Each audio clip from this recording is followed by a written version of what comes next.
सोचो जरा, तुमने अभी अभी अपनी पहली नौकरी ज्वाइन की है। बाहर से दुनिया ताली बजा रही है, लेकिन अंदर तुम्हें पता है कि असली इम्तिहान तो अब शुरू हुआ है। यही एहसास एस्मे राजी कोडल ने किया जब उन्होंने एक शहरी स्कूल में अपने पहले दिन बतौर अध्यापिका कदम रखा। ये किताब उसी पहले साल की डायरी है, सीधी, सच्ची और दिल को छू लेने वाली। इस किताब से हमें सबसे पहले ये सीखने को मिलता है कि शिक्षा सिर्फ बच्चों को पढ़ाना नहीं है, बल्कि उन्हें समझना है। तुम्हें पता चलेगा कि कैसे एक क्लासरूम छोटे छोटे जादू से भर जाता है। कभी बच्चों की हंसी, कभी उनकी जिद, कभी उनकी शरारतें और कभी उनकी मासूम बातें। एस्मे दिखाती है कि एक अध्यापक का असली काम सिर्फ पढ़ाना नहीं, बल्कि बच्चों के सपनों को पकड़कर उन्हें दिशा देना है। एस्मे राजी कोडल कोई आम अध्यापिका नहीं थी। वो एक क्रिएटिव सोल थी, जिन्होंने पढ़ाई को बोरिंग फॉर्मूले से निकालकर मजेदार एडवेंचर बना दिया। उनकी डायरी इस बात का सबूत है कि अगर दिल से चाहो तो हर बच्चा बदल सकता है और हर शिक्षक अपने अंदर एक जादूगर बन सकता है। ये किताब हमें ये भी सिखाती है कि हर नया सफर डर और उम्मीद दोनों से भरा होता है, लेकिन अगर इंसान हार न माने तो क्लासरूम सिर्फ बच्चों के लिए ही नहीं, बल्कि टीचर के लिए भी एक स्कूल बन जाता है, जहां पेशेंस, क्रिएटिविटी और करेज सबसे बड़े लेसन्स होते हैं। याद रखो, जिंदगी का असली क्लासरूम वही है जहां इंसान हर दिन नया सीखता है, चाहे वो ब्लैक बोर्ड के सामने खड़ा हो या उसके पीछे बैठा। अध्याय 1, पहला दिन, पहली लड़ाई। सुबह की हवा थोड़ी नमी लिए हुए थी, लेकिन भीतर का नर्वसनेस किसी तूफान से कम नहीं था। एस्मे ने जब स्कूल की इमारत में कदम रखा तो सामने फेडेड पेंट, टूटी खिड़कियां और शोरगुल करती गलियों के बीच खड़ा वो पुराना भवन किसी युद्ध भूमि जैसा लग रहा था। यही जगह अब उनकी दुनिया बनने वाली थी। क्लासरूम का दरवाजा खुलते ही सब कुछ बदल गया। 20-25 बच्चों की आंखें एक साथ उनकी तरफ उठीं। कुछ बच्चे जोर जोर से बातें कर रहे थे, कुछ कुर्सियों पर उछल रहे थे और कुछ ऐसे चुप बैठे थे जैसे उन्हें किसी ने वहां जबरदस्ती भेज दिया हो। यह किसी सपनों के क्लासरूम जैसा शांत माहौल नहीं था। ये असली हकीकत थी, एक चुनौती जिसमें पेशेंस और करेज दोनों की जरूरत थी। एस्मे ने पहली बार चौक उठाकर बोर्ड पर अपना नाम लिखा। बच्चे हंसे, किसी ने मजाक उड़ाया और कुछ ने नाम को अजीब सा उच्चारण किया, लेकिन उसी हंसी ठिठोली के बीच उन्होंने ठान लिया कि यह क्लास सिर्फ पढ़ाई की जगह नहीं, बल्कि विश्वास और कनेक्शन की जगह बनेगी। उन्होंने बच्चों को रूल बुक के बजाय एक कहानी सुनाई, एक ऐसी कहानी जिसमें टीचर ही हीरोइन थी। बच्चों की आंखें चमक उठीं और पहली बार सब थोड़ी देर के लिए चुप हो गए। दिन आसान नहीं था। कई बार उन्हें लगा कि शायद वो इस काम के लिए बनी ही नहीं है, लेकिन जब एक बच्ची ने कॉपी पर रंग बिरंगे अक्षरों में लिखा, वेलकम मिस, तो उनका पूरा डर पिघल गया। उन्हें एहसास हुआ कि टीचिंग केवल डिसिप्लिन या सिलेबस पूरा करने का नाम नहीं, बल्कि छोटे छोटे जेस्चर्स के जरिए बच्चों के दिलों तक पहुंचने का काम है। उस पहले दिन ने उन्हें सिखा दिया कि क्लासरूम में जीतने का तरीका कमांड से नहीं, बल्कि रिस्पेक्ट और इमेजिनेशन से आता है। और यही लेसन उनके पूरे साल का आधार बनने वाला था। कभी याद रखना, हर नई शुरुआत डरावनी होती है, लेकिन छोटे छोटे पलों में ही असली हिम्मत मिलती है। अध्याय 2, विश्वास का बीज बोना। पहले दिन की थकान और डर अब भी उनके चेहरे पर था, लेकिन एस्मे ने तय कर लिया था कि अगर इस क्लासरूम को बदलना है तो शुरुआत बच्चों से दोस्ती करके करनी होगी। दूसरे दिन जब उन्होंने क्लास में कदम रखा तो उनके हाथ में किताब नहीं, बल्कि एक रंगीन चार्ट था। उस पर बड़े बड़े अक्षरों में लिखा था, ये हमारी क्लास है, इसे हम सब मिलकर खास बनाएंगे। बच्चों ने पहले हंसी उड़ाई। किसी ने कहा, मिस, ये सब लिखने से क्या होगा? लेकिन एस्मे ने मुस्कुराते हुए हर बच्चे को अपने नाम का कार्ड पकड़ाया और कहा, यह दीवार सिर्फ मेरी नहीं है, ये तुम्हारी भी है। यहां हर नाम मायने रखता है। धीरे धीरे बच्चों ने कार्ड पर अपने नाम लिखे और चार्ट पर चिपकाने लगे। उस पल क्लासरूम अब सिर्फ ईंट पत्थर का कमरा नहीं रहा, बल्कि एक साझा जगह बन गया जहां हर बच्चा खुद को बिलोंगिंग महसूस करने लगा। दिन गुजरते गुजरते एस्मे ने सीखा कि बच्चों का भरोसा कमांड से नहीं बल्कि रिस्पेक्ट से जीता जाता है। उन्होंने सजा देने के बजाय बच्चों को जिम्मेदारी दी, किसी को क्लास मॉनिटर, किसी को बोर्ड क्लीनर और किसी को लाइब्रेरी की देखभाल का काम। ये छोटे छोटे रोल बच्चों को एहसास दिलाने लगे कि उनकी उपस्थिति मायने रखती है। लेकिन हर दिन आसान नहीं था। कुछ बच्चे ऐसे थे जिन्हें मानो भरोसा करना आता ही नहीं था। उनके लिए क्लासरूम सिर्फ एस्केप था, जहां वो चुपचाप बैठकर दुनिया से छिप सकते थे। एस्मे ने उनके साथ एक्स्ट्रा समय बिताया, उनकी ड्राइंग देखी, उनकी छोटी छोटी बातें सुनी। धीरे धीरे उन बच्चों की आंखों में भी चमक लौटने लगी। उस दूसरे दिन ने उन्हें यह समझाया कि एक टीचर सिर्फ पढ़ाने वाला इंसान नहीं, बल्कि एक गार्डनर है जो हर बच्चे में विश्वास का बीज बोता है, और ये बीज धीरे धीरे बड़ा होकर आत्मविश्वास और साहस का पेड़ बनता है। याद रखो, किसी को बदलना हो तो पहले उसे ये महसूस कराना पड़ता है कि वो महत्वपूर्ण है। अध्याय 3, चुनौतियों से टकराने का हुनर। जैसे जैसे हफ्ते बीतने लगे, क्लासरूम का माहौल धीरे धीरे स्थिर होता गया, लेकिन समस्याएं कम नहीं हुई। बच्चों के बीच झगड़े, अनुशासन की कमी और पढ़ाई से दूरी, ये सब रोज का हिस्सा था। एस्मे को जल्दी ही समझ आ गया कि सिर्फ नियम बनाना काफी नहीं है, बच्चों को प्रेरित करना होगा, वरना ये दीवारें उन्हें कैद जैसी लगेंगी। एक दिन क्लास में शोर इतना बढ़ गया कि उनकी आवाज डूब गई। कुछ बच्चे डेस्क पर ड्रम बजा रहे थे, कोई किताबें फेंक रहा था और कुछ बच्चे अपनी दुनिया में खोए बैठे थे। पल भर के लिए लगा कि सब हाथ से निकल रहा है, लेकिन उसी केओस में उन्होंने एक अलग तरीका अपनाया। उन्होंने चॉकबोर्ड पर बड़े अक्षरों में लिखा, साइलेंस पावर।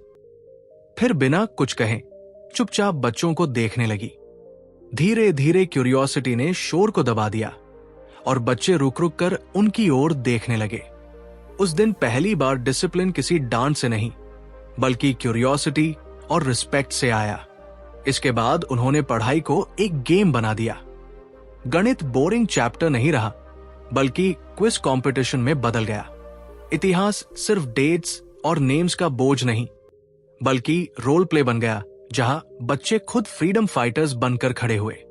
किताब अब एक जीवंत दुनिया बनने लगी, जिसमें हर बच्चा अपनी भूमिका निभाता था। बेशक सब कुछ स्मूथ नहीं था।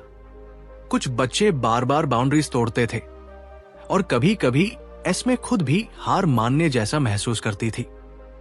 लेकिन हर बार कोई न कोई बच्चा एक छोटा सा सरप्राइज दे देता, जैसे अपनी ड्राइंग में उन्हें सुपर हीरो बना देना या डायरी में लिखना, मिस आप सबसे अलग हो।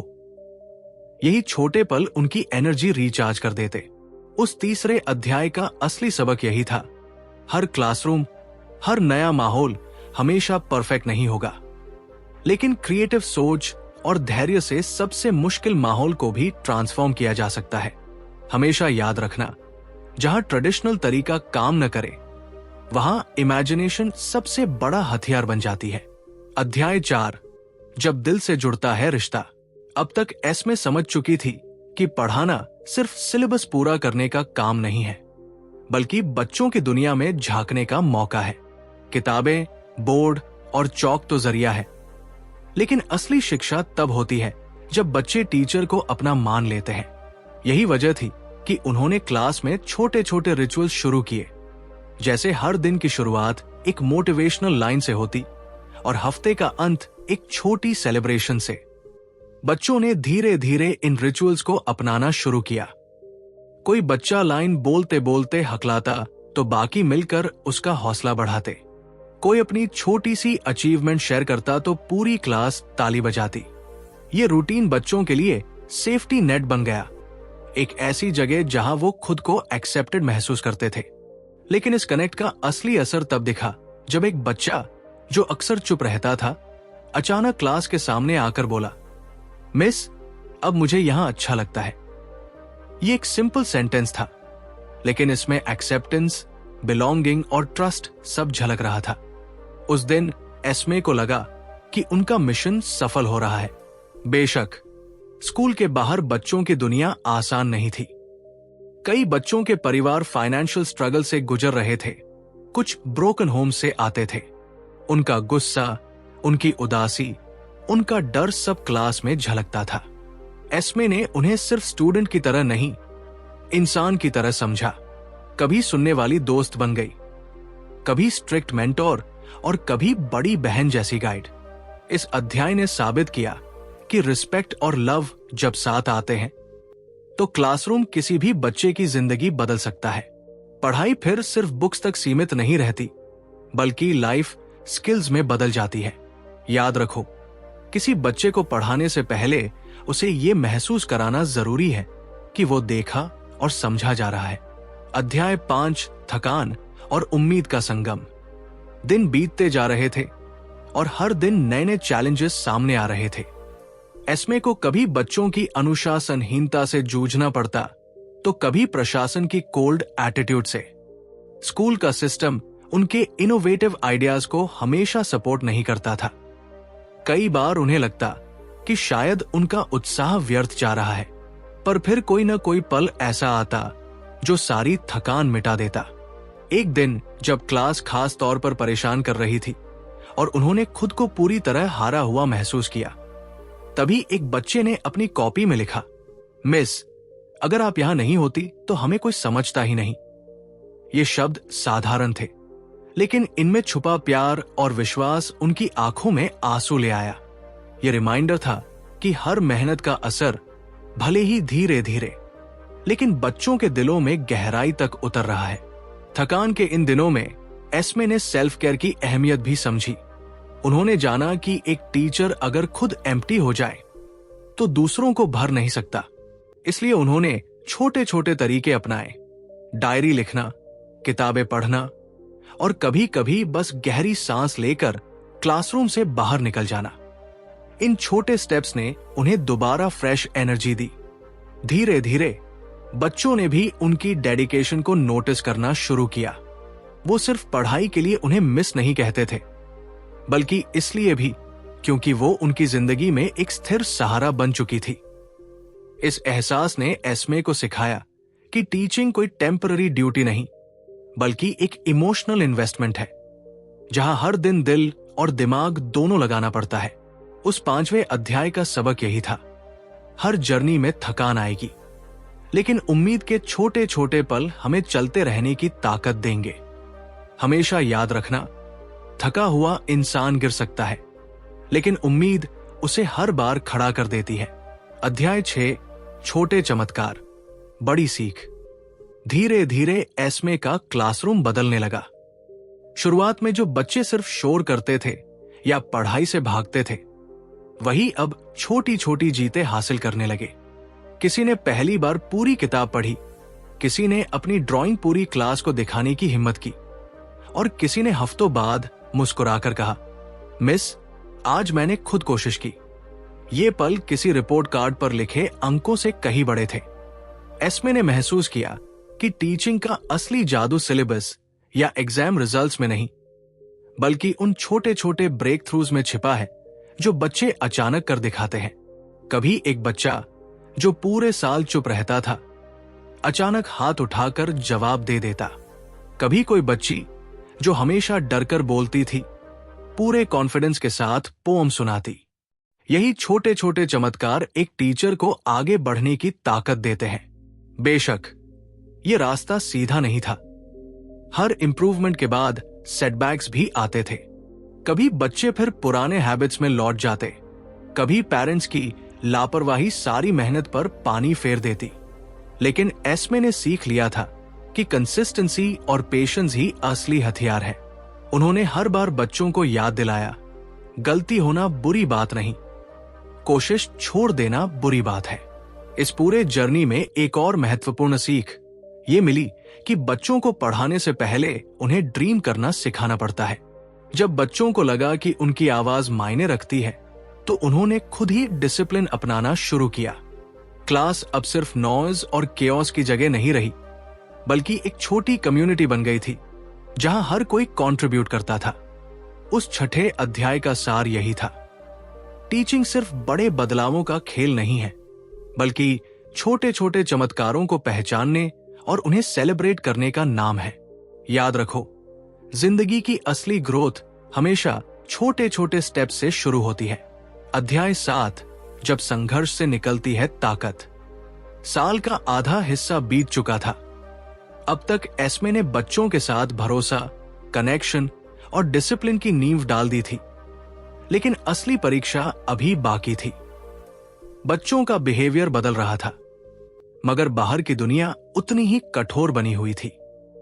कई बच्चे गरीबी, टूटे हुए परिवार और मोहल्ले के झगड़ों से जूझ रहे थे। उनके गुस्से और निराशा का असर सीधे क्लासरूम में दिखता था।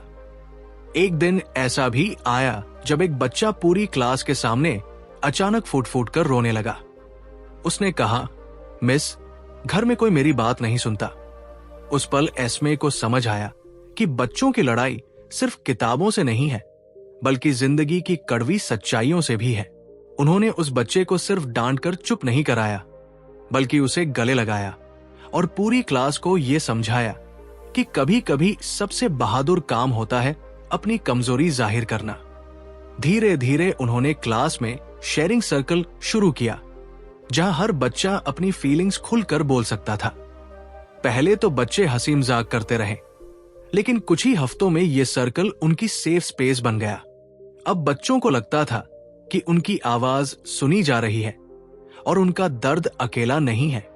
एस्मे के लिए यह आसान नहीं था। एक तरफ सिलेबस का दबाव, दूसरी तरफ बच्चों की इमोशनल जरूरतें। कभी कभी वो खुद भी रो देती, थक जाती, लेकिन फिर उन्हें वही बातें याद आती। टीचर होना सिर्फ पढ़ाना नहीं, बल्कि सुनना और सहारा देना भी है। इस संघर्ष ने उन्हें और मजबूत बना दिया। उस 7वें अध्याय का सबक यही था, संघर्ष से भागना नहीं चाहिए, क्योंकि वही हमें असली ताकत देता है। बच्चों ने सीखा कि मुश्किलें चाहे कितनी भी हो, अगर हम साथ खड़े हों तो कोई दीवार हमें रोक नहीं सकती। याद रखो, दर्द और संघर्ष इंसान को तोड़ते नहीं, बल्कि उसे और मजबूत बना देते हैं। अध्याय 8, रचनात्मकता से बदलती तस्वीर। अब तक एस्मे जान चुकी थी कि पारंपरिक टीचिंग मेथड से उनका क्लासरूम नहीं बदलेगा। बच्चों को सिर्फ किताबें पढ़ाकर बांधना नामुमकिन था। उन्हें नया, मजेदार और क्रिएटिव तरीका चाहिए था, और यही क्रिएटिविटी धीरे धीरे उनकी सबसे बड़ी ताकत बन गई। उन्होंने ब्लैक बोर्ड को आर्ट वॉल बना दिया। कभी बच्चे फ्रैक्शंस को पिज्जा स्लाइसेस की तरह ड्रॉ करते, तो कभी हिस्ट्री के कैरेक्टर्स को कॉमिक्स की तरह स्केच करते। गणित की सम्स अब बोरिंग इक्वेशंस नहीं रही, बल्कि क्लासरूम की छोटी दुकानों का हिसाब किताब बन गई। बच्चों ने पहली बार महसूस किया कि पढ़ाई सिर्फ बुक्स तक सीमित नहीं है, बल्कि ये उनकी रोजमर्रा की जिंदगी से भी जुड़ सकती है। एक बार उन्होंने बच्चों को प्रोजेक्ट दिया, अपना ड्रीम स्कूल डिजाइन करो। किसी ने फुटबॉल फील्ड बनाया, किसी ने लाइब्रेरी को स्पेसशिप जैसा बना दिया, और किसी ने लिखा कि मेरे स्कूल में कोई भी अकेला नहीं बैठेगा। इन ड्राइंग्स और राइटिंग्स ने दिखा दिया कि बच्चों के भीतर कितनी रॉ क्रिएटिविटी और प्योर इमोशन छिपा है, जिसे सही डायरेक्शन मिलते ही वो चमक उठता है। बेशक कुछ टीचर्स और एडमिनिस्ट्रेटर्स ने एस्मे के तरीकों पर सवाल भी उठाए। इतना खेल खेल में पढ़ाने से क्या रिजल्ट आएगा? उन्होंने ताना मारा। लेकिन जब उन्हीं बच्चों ने टेस्ट में बेटर परफॉर्मेंस दिखाना शुरू किया और उनकी कॉन्फिडेंस क्लासरूम से बाहर तक झलकने लगी, तब क्रिटिक्स भी चुप हो गए। इस अध्याय ने यह साबित कर दिया कि एजुकेशन तब सच में पावरफुल बनती है जब उसमें इमेजिनेशन का तड़का लग जाए। क्रिएटिविटी सिर्फ बच्चों का मन लगाने का तरीका नहीं, बल्कि उनके सोचने और प्रॉब्लम सॉल्विंग की क्षमता को जगाने का सबसे बड़ा जरिया है। याद रखो, पढ़ाई का असली मकसद दिमाग भरना नहीं, बल्कि सोचने की ताकत जगाना है। अध्याय 9, विरोध और साहस की कहानी। जितना बच्चों से रिश्ता गहरा हो रहा था, उतना ही बाहर से रेजिस्टेंस भी बढ़ रहा था। कुछ सीनियर टीचर्स एस्मे की अनकन्वेंशनल मेथड से खुश नहीं थे। उन्हें लगता था कि डिसिप्लिन केवल सख्ती से आता है और पढ़ाई सिर्फ सिलेबस पर टिके रहने से। जब उन्होंने देखा कि एस्मे बच्चों को रोल प्ले करवा रही है, ब्लैक बोर्ड को आर्ट वॉल बना रही है और लेसन्स को गेम्स में बदल रही है, तो उन्होंने आलोचना शुरू कर दी। ये सब ड्रामा है, असली पढ़ाई कहाँ है? किसी ने स्टाफ रूम में कहा। प्रिंसिपल ने भी कई बार उन्हें चेताया कि पेरेंट्स को सिर्फ ग्रेड्स चाहिए, एक्सपेरिमेंट्स नहीं। ये सुनकर कभी कभी एस्मे को सच में डर लगता कि उनकी जॉब खतरे में पड़ सकती है, लेकिन हर बार बच्चों की छोटी छोटी जीत उन्हें करेज देती। जब कोई बच्चा पहली बार बिना डरे बोलता, जब कोई अपने सपनों को कागज पर लिखता, या जब पूरी क्लास मिलकर कोई प्रोजेक्ट पूरा करती, तो एस्मे को महसूस होता कि यही असली पढ़ाई है। नंबर्स और रिजल्ट से कहीं बड़ी चीज है कॉन्फिडेंस और क्रिएटिविटी। उन्होंने क्रिटिक्स के सामने झुकने के बजाय अपने तरीकों को और रिफाइन किया। अब लेसन्स स्ट्रक्चर्ड भी थे और इनोवेटिव भी। ये बैलेंस आसान नहीं था, लेकिन धीरे धीरे बच्चों की परफॉर्मेंस और बिहेवियर दोनों में सुधार दिखने लगा। कुछ पेरेंट्स भी पहले बार हैरान हुए जब उनके बच्चे एक्साइटमेंट के साथ घर आकर बोले, आज स्कूल में मजा आया। इस अध्याय ने यह दिखाया कि साहस का मतलब हमेशा लाउड रिबेलियन नहीं होता। कभी कभी साहस यह है कि आप अपनी वैल्यूज पर टिके रहें, भले ही पूरा सिस्टम आपके खिलाफ हो। एस्मे ने अपने पैशन से साबित किया कि चेंज आसान नहीं है, लेकिन अगर इरादा साफ हो तो रेजिस्टेंस भी इंस्पिरेशन बन सकता है।